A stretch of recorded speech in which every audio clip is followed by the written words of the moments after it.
उत्तर प्रदेश के अधिकारी जो खास तौर पर सत्ता के इशारे पे काम करते हैं, उनमें और गली के गुंडों में अब कोई अंतर नहीं रह गया है। यूपी के कुछ अधिकारियों का भाषा का स्तर और बात करने का तरीका इतना गिर गया है कि मानो जब वो बोलते हैं तो ऐसा लगता है कि मानो कोई सड़क छाप गुंडा या ममाली बात कर रहा हो। हम बात कर रहे हैं उत्तर प्रदेश में मिल्कीपुर में हुए उपचुनाव की। जैसे ही मिल्कीपुर में हुए उपचुनाव की वोटिंग सुबेरे से चालू होती है, वैसे ही लगातार धांधली की शिकायतें आ रही थीं। जितने भी गोगती मीडिया चैनल हैं वो तो आज जो मोदी की गुपकी है लगातार उस पर कवरेज कर रहे थे ताकि ऐसी धांधली की खबरों से मुंह बचाया जा सके। और प्रधानमंत्री नरेंद्र मोदी भी आज के ही दिन गुपकी लगाने आए थे, जिस दिन मिल्कीपुर में वोटिंग होनी थी और दिल्ली में भी विधानसभा चुनाव की वोटिंग होनी थी। और लगातार गोदी मीडिया नरेंद्र मोदी का कवरेज कर रही थी। तो आप लोग समझ सकते हैं कि नरेंद्र मोदी आज क्यों गुपकी लगाने आए थे। वहीं दूसरी तरफ जैसे ही मिल्कीपुर का उपचुनाव की वोटिंग शुरुआत होती है, सुबेरे से ही धांधली की शिकायतें आ रही थीं।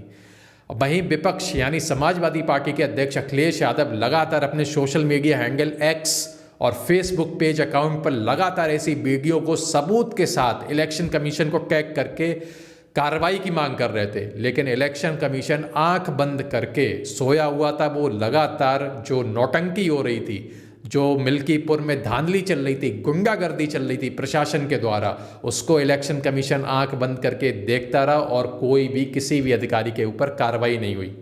अब आप लोग इस वीडियो में देख सकते हैं, इस वीडियो में ये जो बुजुर्ग दिख रहा है, ये जैसे ही पोलिंग बूथ से वोट डाल के आया तो एक मीडिया वाले ने पूछा क्या आप वोट डाल के आए, तो ये बुजुर्ग बोलता है कि इसने एक वोट नहीं बल्कि 5 बार वोट डाला है। ये जो भारतीय जनता पार्टी का पक्का गाल है, बुजुर्ग ये बोलता है कि इसने 5 बार वोट डाला है। तो आप लोग सोच सकते हैं कि इस बुजुर्ग ने जो ईवीएम मशीन होगी उसमें 5 बार बटन दबाई और जो वोट डलवा रहा होगा वहां पे पीठासीन अधिकारी, उसकी जिम्मेदारी क्या बनती थी। पीठासीन अधिकारी को इसीलिए लगाया जाता है ताकि चुनाव में कोई धांधली ना हो और वो निष्पक्ष चुनाव कराए और सबको एक बार वोट डलवा के उसे मतदान केंद्र के बाहर भेज दे। लेकिन इस बुजुर्ग ने 5 बार फर्जी वोट डाला, एक बार अपना डाला और 4 बार और डाले। और क्या जब ये वोट डाल रहा था तो वहां पे जो पीठासीन अधिकारी थे वो क्या देख नहीं रहे होंगे। तो सीधी सीधी बात है कि पीठासीन अधिकारी और मिल्कीपुर में तमाम प्रशासन भाजपा को जिताने में आज लगा हुआ था। दूसरी तरफ अखिलेश यादव ने एक और ऑडियो अपने सोशल मीडिया फेसबुक पर शेयर किया है, जिसमें साफ तौर पर देखा जा सकता है कि उसमें एक पीठासीन अधिकारी के पास कॉल आती है और लखनऊ से वो कॉल आती है। जब पीठासीन अधिकारी वो कॉल उठाता है तो वो शख्स बोलता है कि क्या आपने मेरा टारगेट पूरा कर दिया, मैं लखनऊ बीजेपी पार्टी ऑफिस से बोल रहा हूँ। तो वो जो पीठासीन अधिकारी होता है, जो वोटिंग करा रहा होता है, वो उससे कहता है कि मैं आपके टारगेट में ही लगाऊं और आपका 98% टारगेट पूरा कर लिया गया है। फिर वो आदमी जिसका फ़ोन आया था लखनऊ के बीजेपी पार्टी ऑफिस से, वो कहता है कि अगर आप हमारा टारगेट पूरा कर रहे हैं तो हम आपका ये एहसान कभी नहीं भूलेंगे और महाराज जी की कृपा आप पे बनी रहेगी, क्योंकि महाराज जी के सम्मान का मामला है। तो आप लोग इस ऑडियो से सीधे बात निकल के आ रही है कि वो जो पीठासीन अधिकारी था उसके ऊपर बीजेपी के तमाम बड़े नेताओं का प्रेशर था बीजेपी के पक्ष में मतदान कराने को, और वो पीठासीन अधिकारी लगातार उसे जो टारगेट दिया गया होगा फर्जी मतदान का, वो फर्जी मतदान करवा रहा था।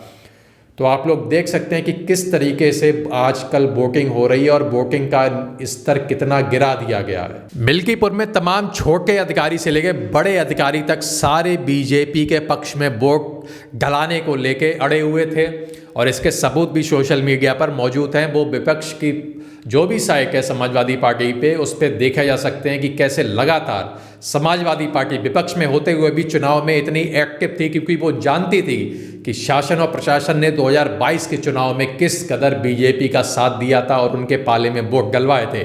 इसीलिए समाजवादी पार्टी लगातार विपक्ष में होकर भी हर चुनाव में इतनी एक्टिव रहती है जितना प्रशासन को रहना चाहिए, क्योंकि उसे प्रशासन पे बिल्कुल भरोसा नहीं है। वो जानती है कि चुनाव के टाइम पे ये अधिकारी क्या खेल करते हैं। आप लोग देख सकते हैं कि जो बीजेपी के एसडीएम है वो एक कार्यकर्ता से कह रहे हैं कि आप यहाँ से चले जाओ, नहीं तो जैसे आपका अयोध्या का सांसद रोया था वैसे ही आप रोगे। आपको पता होगा अभी पिछले कुछ दिन पहले एक दलित बेटी का अयोध्या में रेप हुआ था और जो अयोध्या के सांसद है समाजवादी पार्टी के अवधेश पासी, जब वो उस मृतक लड़की की डेड बॉडी देखने गए तो जब वो उन्होंने अपने आंखों से डेड बॉडी देखी तो वो रोने लगे, क्योंकि उस डेड बॉडी की हालत ही ऐसी थी। तो एसडीएम जो था, जो वहाँ पे आज एक वोट डालने गया था कहेंगे गेट, उससे एसडीएम कहते हैं कि आप यहाँ से चले जाओ, नहीं तो आप भी अपने सांसद की तरह रोगे। ये छोटे से लेके बड़े स्तर के अधिकारी इस तरीके की भाषा का प्रयोग कर रहे हैं कि मानो ये अधिकारी नहीं, कोई एक गली के सड़क छाप गूंगे हों। और आखिरकार इनका दायित्व क्या बनता है, इनको क्या सिखाया जाता है कि आप जनता के बीच में जाएंगे, जनता से पोलाइटली बात करेंगे, उनकी सारी प्रॉब्लम का सल्यूशन निकालेंगे। लेकिन ये ट्रेनिंग के टाइम पे एक अधिकारी होते हैं, लेकिन जैसे ही इन्हें पोस्टिंग मिलती है वैसे ही ये किसी पार्टी, विशेष पार्टी के कार्यकर्ता बन जाते हैं और चुनाव के टाइम पे ये गुंडे बन जाते हैं। इनकी भाषा का स्तर देखिए क्या हो जाता है। वहीं अखिलेश यादव को लगातार जिस बात की आशंका थी, बिल्कुल वही तस्वीर आज सामने आई। अखिलेश यादव लगातार कह रहे थे कि प्रशासन समाजवादी पार्टी को किसी भी हाल में वोटिंग के पक्ष में नहीं जाने देगा और उनके वोटर्स को जाने से रोकेगा। हालांकि मिल्कीपुर में जो रैली हुई थी उसमें अखिलेश यादव ने अपने वोटरों में कॉन्फिडेंस भरा था, जोश भरा था कि कुछ भी हो जाए आपको अपना वोट डाल के आना है। तो वोटिंग परसेंट तो आज मिल्कीपुर का अच्छा रहा है, काफ़ी लोगों ने वोट डाला है। अब 8 तारीख को पता लगेगा कि आखिरकार किसके पक्ष में वोटिंग हुई है, कमल के पक्ष में हुई है या फिर साइकिल के पक्ष में। और मिल्कीपुर के जो एक एसओ हैं उनका भी वीडियो और ऑडियो वायरल हुआ है, जिसमें वो एक समाजवादी पार्टी के नेता से कहते हुए नजर आ रहे हैं कि मैं तुझे मिट्टी में मिला दूंगा। ये एक एसओ की भाषा है जो मिल्कीपुर में तैनात हैं।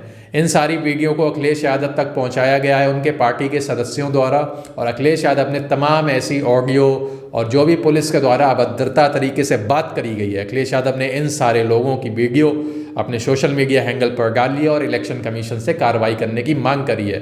इसके साथ ही उन्होंने लिखा है कि तमाम ऐसे अधिकारी जो प्रशासन, जो सरकार के पक्ष में होते हुए, सरकार के दबाव में होते हुए विपक्ष को वोटिंग करने से रोक रहे हैं और सरकार के कार्यकर्ता बन के काम कर रहे हैं, वो ये कान खोल के सुनने की जब भी समय बदलेगा तो ऐसे लोगों की जगह सिर्फ जेल होगी। वो सिर्फ जेल में बैठ के हवा खाएंगे और वो अपने परिवार वाले और आखिरकार बच्चों को क्या मुंह दिखाएंगे, ऐसा अखिलेश यादव ने अपने फेसबुक अकाउंट पे लिखा है।